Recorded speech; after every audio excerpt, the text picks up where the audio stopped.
ରାସ୍ତା କାମ ଚାଲିଛି ଜୋରସୋରରେ।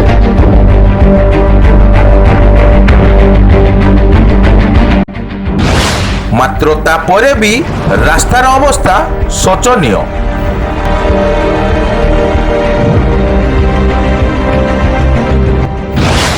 ନିମ୍ନମାନର କାମକୁ ନେଇ ଅସନ୍ତୁଷ୍ଟ ଗ୍ରାମବାସୀ।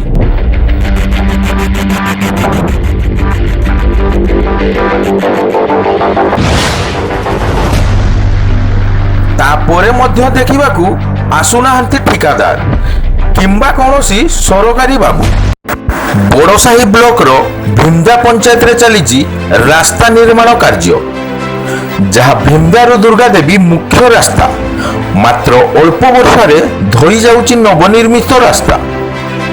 ରାସ୍ତାର ଦୁଇ ପାର୍ଶ୍ୱରେ ଥିବା ୱାଲ ଗୁଡ଼ିକ ରାସ୍ତାରୁ କମ୍ ଉଚ୍ଚତାରେ ହୋଇଥିବାରୁ ବର୍ଷା ପାଣିରେ ରାସ୍ତାର ମରମ ସବୁ ଧୋଇ ପାଖରେ ଥିବା ବିଲ ମଝିକୁ ଖସି ଯାଉଛି, ଯାହାଫଳରେ ବିଲର ଚାଷ ମଧ୍ୟ ନଷ୍ଟ ହେଉଛି।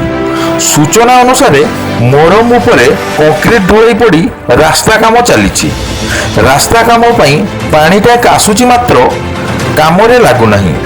ଏମିତି ସବୁ ନିମ୍ନମାନର କାମ ଦେଖି ସ୍ଥାନୀୟ ଗ୍ରାମବାସୀ ଅସନ୍ତୁଷ୍ଟ ପ୍ରକାଶ କରିଛନ୍ତି। ମାତ୍ର ଏତେ ସବୁ ପରେ ମଧ୍ୟ ଠିକାଦାର କିମ୍ବା ଜେଇ ସାରଙ୍କର କୌଣସି ଦର୍ଶନ ମିଳିପାରୁନି ବୋଲି ଗ୍ରାମବାସୀ ଜଣାଇଛନ୍ତି।